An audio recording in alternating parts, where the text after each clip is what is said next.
In the annals of ancient history, the biblical figure Neco occupies a significant place, as he was the illustrious Pharaoh Neco, or Necho II, who reigned over Egypt during the 26th dynasty from approximately 610 to 595 BC. The etymology of his name, Neco, interestingly means carrying out the desires of the heart, which provides a glimpse into the culture and beliefs of his time. Pharaoh Neco's presence resonates in the biblical accounts of the Judean kings Josiah, Jehoahaz, and Jehoiakim, and the prophet Jeremiah also makes mention of him in various prophecies. While he was often engaged in military campaigns, Pharaoh Neco also displayed an inclination for civil development. He commissioned several notable building projects, sought to establish an Egyptian navy, and even embarked on an ambitious endeavor to create a canal connecting the Nile to the Red Sea, a vision that would find its realization millennia later in the form of the Suez Canal.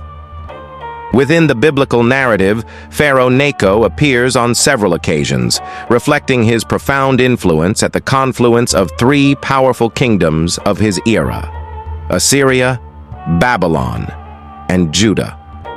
At that juncture in history, Assyria reigned as the dominant power in the Middle Eastern region, subjugating numerous tribes, kingdoms, and cultures, and demanding tribute and slaves from vanquished lands.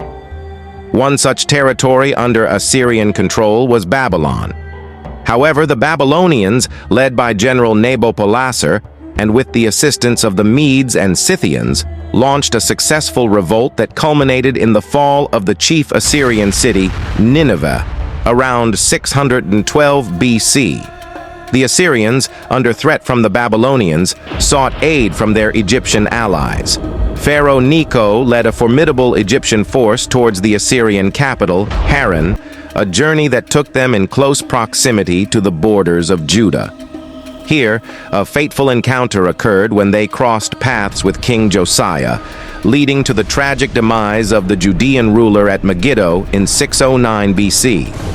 Notably, 2 Chronicles 35:20-24 adds a detail that Pharaoh Neco had warned King Josiah not to intervene, but his counsel went unheeded. King Josiah encountered Pharaoh Neco, who ultimately killed him at Megiddo upon seeing him. Following this, Josiah's servants transported his lifeless body in a chariot from Megiddo to Jerusalem, where they laid him to rest in his personal tomb.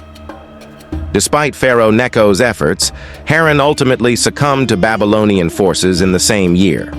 Neco regrouped his troops at Carchemish on the west bank of the Euphrates, where they would face Nabopolassar's Babylonian armies, leading to a decisive Babylonian victory in 605 BC, as documented in Jeremiah 46:2.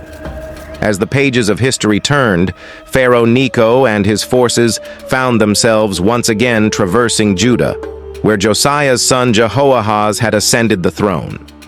In a swift turn of events, Neco deposed the young king, replacing him with Jehoiakim, formerly known as Eliakim. Jehoahaz was taken to Egypt, where he met his demise, while Jehoiakim ruled Judah under the shadow of paying tribute to Pharaoh Neco, as recorded in 2 Kings 23:33-35 and 2 Chronicles 36:3-4.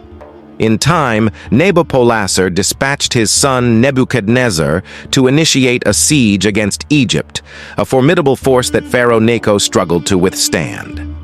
When no reinforcements materialized, he was compelled to pay tribute to Babylon. This period saw the fulfillment of prophecies by the prophet Jeremiah, with God's judgment on Egypt and Pharaoh Neco for their transgressions.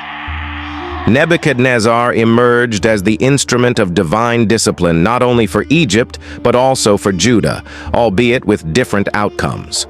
While Egypt faced defeat, God's people in Judah were preserved, underscoring the intricate interplay of history and divine providence during the reign of Pharaoh Neco.